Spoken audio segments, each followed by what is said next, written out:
Happening in Fulton. Thousands of Fulton voters take advantage of early voting. From the multiple early voting locations to the 2 voting mobile units, election 2020 is in full swing. Also, as COVID-19 testing continues all around the county, health officials are now concerned about this year's flu season.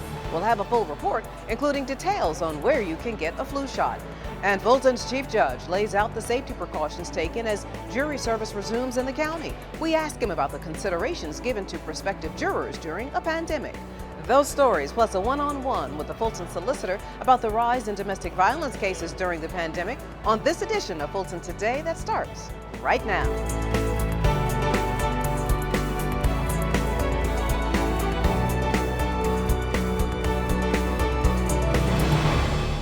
Welcome everyone, I'm Shania Chavis-Rucker. Busy show for you, so let's get straight to it.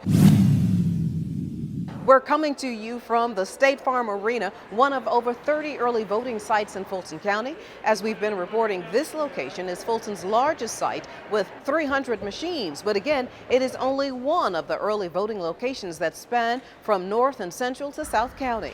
Fulton County has invested over $35 million in this election with a mandate by the Board of Commissioners to better execute this election cycle.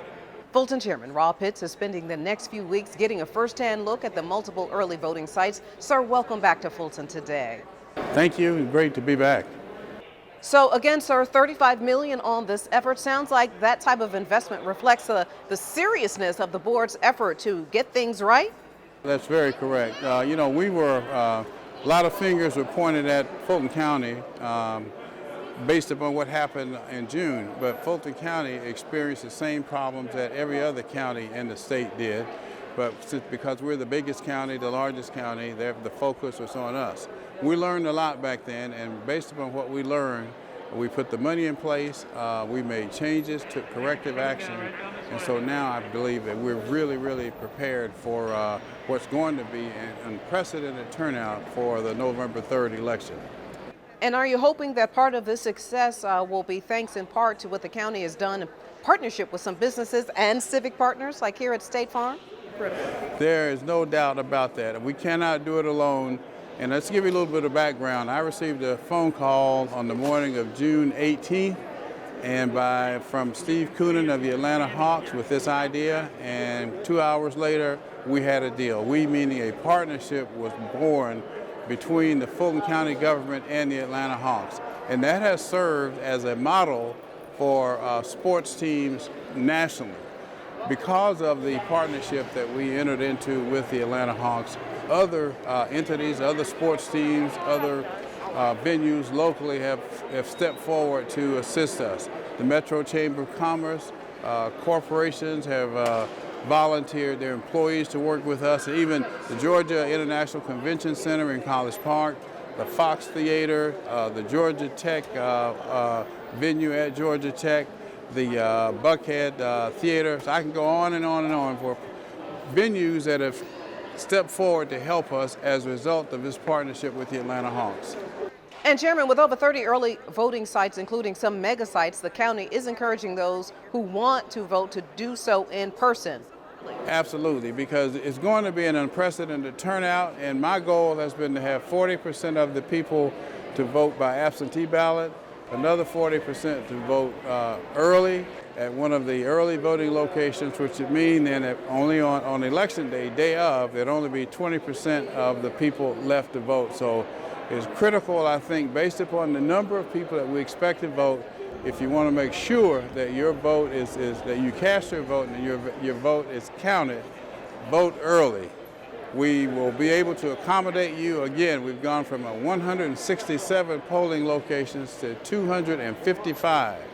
So there will be no excuse. We also have drop boxes. If you choose to vote by absentee ballot, you're a little concerned about what may happen to your absentee ballot if you put it in the mail. Well, we have drop boxes placed strategically throughout the county. So there's no excuse for people not to vote. And we also purchased 2 buses that will be going across the county where people can vote on these 2 buses. There'll be a schedule that's published as to where the buses will be. So early voting, absentee voting, drop boxes, and our buses. No excuses. Well said, sir. Well, Fulton County Chairman Rob Pitts, thank you for your time and good luck. Anytime. Thank you. Fulton leaders unveiled their mobile unit just before early voting began. The 2 units are being deployed all over the county to provide additional voting machines at early voting sites. I just think this election's really important this year, and I like the idea that so many people are coming out, and this mobile bus is the best because the lines are insane. You know, with COVID and everything we have going on, people are scared to be in large areas inside, like churches and senior citizen centers. And this gives people an opportunity to stand outside, wait in line, vote inside the bus, be COVID friendly, and cast their vote. Somebody posted on Facebook about the bus, so I literally ran out of my house because they said no line. Everything was clean, everybody was friendly, it's awesome, there was no line, there's only 1 or 2 people inside the bus at a time. It was amazing. Go Fulton County. Now, here is a rundown on early voting in Fulton County. To skip the lines on November 3rd, Election Day, from now until October 23rd, early voting sites will be open from 8 a.m. until 6 p.m. From the 26th through the 30th, the last week of early voting, the locations will be open from 7 a.m. to 7 p.m. Now remember, there is also weekend voting, and please note those special times. And please check out Fulton's voting app to get all of the details on early voting in the state's largest county. You can also get details on the county's website. And when we come back from right here at State Farm Arena, we will hear from Fulton Superior Court Chief Judge about the safety precautions made as jury service also resumes in the county. But first, here is a look at the early voting locations in Fulton County. We'll be right back.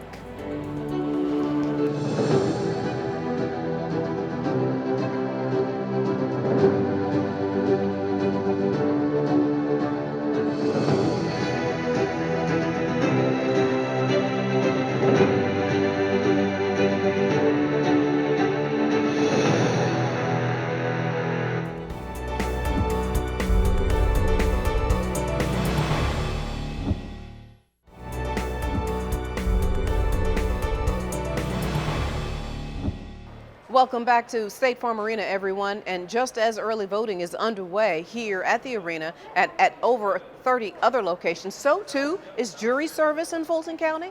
Fulton residents are receiving jury summons in the mail, and like early voting, a lot has also gone into preparing for jurors to return to the courthouse. The Honorable Christopher Brasher is the Chief Judge of Fulton County Superior Court. Your Honor, welcome back to Fulton today. Thank you, Shania. Glad to be here. So, Judge, why was it so important for the court to also implement some safety measures? Well, we wanted to make sure, first of all, that we kept people safe when they came to the courthouse. Whether it's jurors, parties who have to come, lawyers who have to come, other folks who have business to attend to at the courthouse, safety was our #1 priority. And of course, we want to comply with all of the social distancing requirements, the health and safety requirements that the CDC has put forward. And we've done that in conjunction with the Fulton County Health Department. And, Your Honor, what can people expect when they get to the Fulton County Courthouse or Fulton County property? I think you're going to see a markedly different experience than folks have become used to over the past years. First of all, social distancing is required in all aspects, on the shuttle buses, in the lines, in the hallways, elevators, in the courtrooms. Everyone is required to wear a mask, and of course, if someone shows up and they don't have one, we've got some to provide for them. But we want you to be comfortable with your own mask if you're able to bring that. You'll see that people will have their temperature taken via thermal scanning cameras as they enter. Social distancing will be enforced in those areas as well. Hand sanitizer will be available pretty much at every turn. And you'll also notice plexiglass shielding up in the courtrooms and other areas to keep both staff and the public safe. And having jurors participate is critical to the process of seeking justice. Can you speak to that? So the reality is that cases don't move in the court system without jurors. Even if jurors don't sit on a trial, cases don't move without them. And that's because I know the folks at home are just as much students of human nature as I am, and they know that oftentimes people don't do things till they have to. Decisions are made because jurors are there ready to serve. And without that, the cases, both civil and criminal, in our court system just simply won't move. And Judge, share the considerations given for citizens during this pandemic. Well, as always, we will give consideration to people's individual circumstances on a case-by-case basis. And of course, we'll listen to their concerns and act appropriately on those. And Judge, bottom line, should people feel safe coming to exercise their civic responsibility? Absolutely. Safety is our number one priority for everyone in the courthouse, most especially for the jurors who we are asking to come and serve in this most important civic responsibility. Chief Judge Christopher Brasher, thank you for your time, sir. Thank you, Shania. Now, if you have gotten your jury summons, here's what you are required to do next. Complete the online juror questionnaire before you come to court.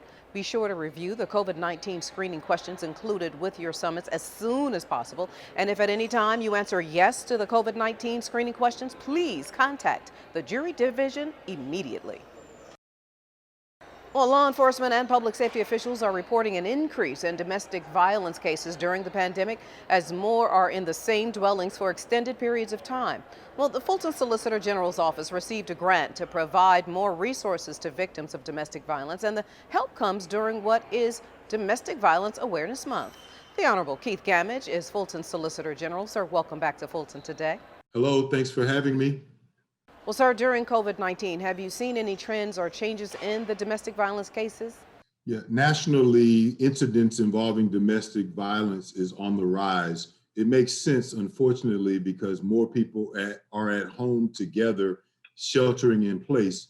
There are less outlets such as school and work, church, and other civic demands that take victims and those who abuse out of the home. So being in the home together more closely, unfortunately, has led to an uptick in domestic violence. And this is occurring at the same time that there are less community shelters and less bed space available because of social distancing.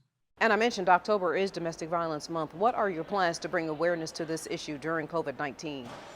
Thank you. Specifically on a daily basis, we're targeting victims of crime and trying to offer assistance to them through our victim advocacy program.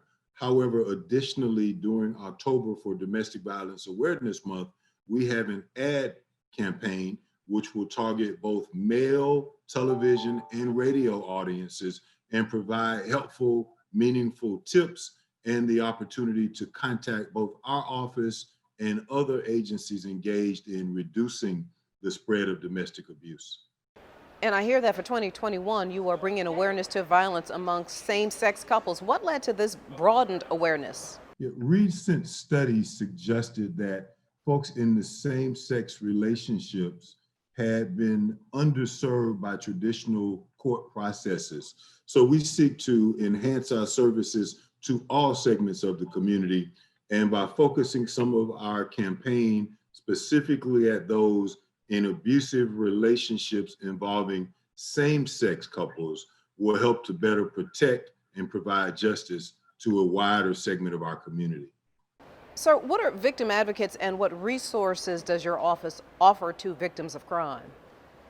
So under Georgia law, both the Crime Victims Bill of Rights and Marsy's law, prosecutors' offices and some other agencies are engaged in making contact with victims to update them on case statuses, court dates, but even more importantly, our victim advocates are working on a daily basis to provide resources, counseling, assistance, sometimes even helping victims transition into shelters and to places of emergency aid and care as they are under the threat of continuing abuse.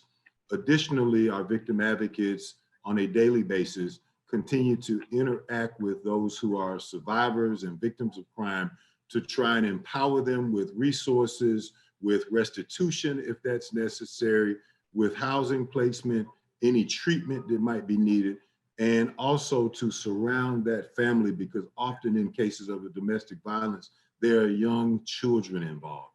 And so our advocates are looking to shield that family from abuse and provide meaningful resources in a very impactful and positive way. And finally, sir, how can our viewers reach your victim advocates? I think first and foremost, if someone's in an emergency crisis situation, they should certainly call 911 immediately.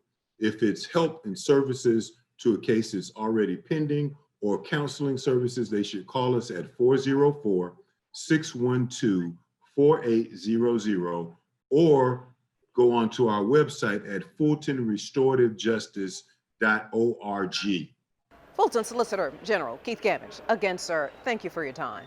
Thanks for having me. And when we come back, the other health concern during this pandemic, influenza. Details on flu shots and COVID-19 testing is up next.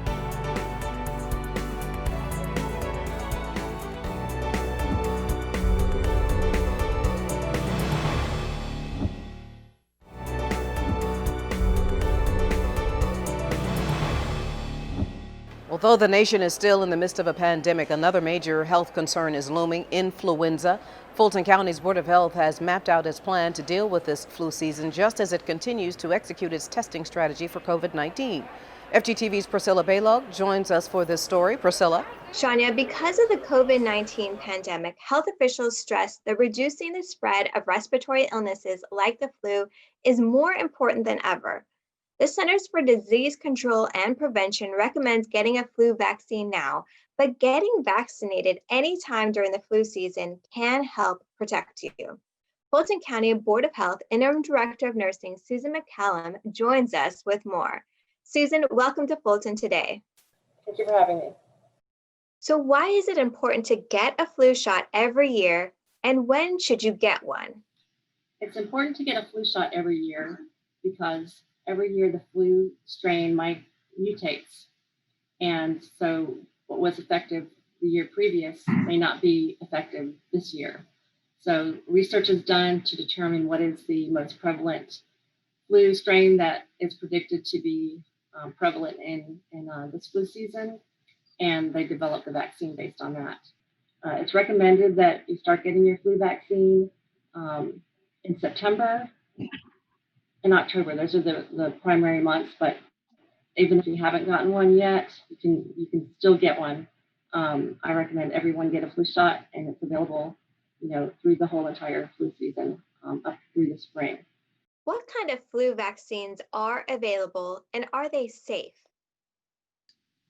So we have two types of vaccines that are available. We have one that's created from a weakened virus, and that is given in the nostrils, as commonly referred to as a nasal spray. And then we have the injectable, which is developed from non-virus, and that is given commonly referred to as flu shot. For over 50 years, hundreds of millions of people have received flu vaccines safely, and it is studied to be very safe. Where can you get a flu vaccine, and what will it cost? You can get a flu vaccine at any Fulton County Board of Health clinic location. You can also get a flu vaccine at any Fulton County Board of Health COVID testing location. We have drive-through and walk-through lanes for flu and for COVID testing. All of this information is available on our Fulton County Board of Health website, which is fultonboh.org. The cost for flu vaccination depends on your insurance. If you're uninsured or underinsured, the flu vaccine is available at no cost. What should somebody expect when they get a flu vaccine? So when you go to get your flu shot, make sure that you're well, that you're not sick. Make sure you're wearing your mask. Also, it's recommended that you wear short sleeves so that your arm is easily accessible for the shot. How effective is the flu vaccine at preventing the flu illness? It's effective 40 to 60% of the time. As I had mentioned earlier, research is done to predict the strain of flu that will be prevalent in this current flu season. But again, it's research is done, and 40 to 60% of the time you will be protected. If you do, in fact, get the flu after the flu vaccine, the severity of illness will be much less. Thank you, Fulton County Board of Health Interim Director of Nursing, Susan McCallum, for your time and reminders for the public. Thank you, Priscilla, for having me. And remember, please, everyone, get your flu shot. Now, the exact timing of flu season does vary, but according to the CDC, flu activity often begins to increase in October, and most of the flu activity typically begins to peak between December and February. Shania? And Priscilla, I mentioned that COVID testing is still ongoing. How can residents learn where and when they can get a test? So residents can see testing locations and times at fultoncountyga.gov/COVID-19 testing. Now remember to check the website that day to make sure no changes have been made, especially during inclement weather. While times fluctuate for your wait, you can expect to wait about 30 minutes at testing sites. Residents should bring water and a chair if you are going to a walk-up site. Public restrooms may not be available as well. Reporting for FGTV, I'm Priscilla Baylog.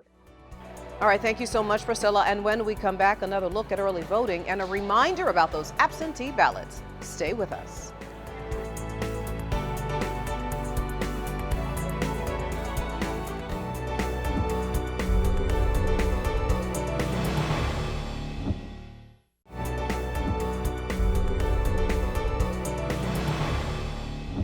Well, as we wrap up our coverage here at the State Farm Arena, we want to again remind you to download the Fulton app to stay up to date on all of Fulton's election updates. And we want to remind you to drop off those absentee ballots at the drop-off boxes located at the early voting sites. You will not be allowed to drop off your absentee ballot at your assigned precinct on Election Day. So please do it during this early voting process.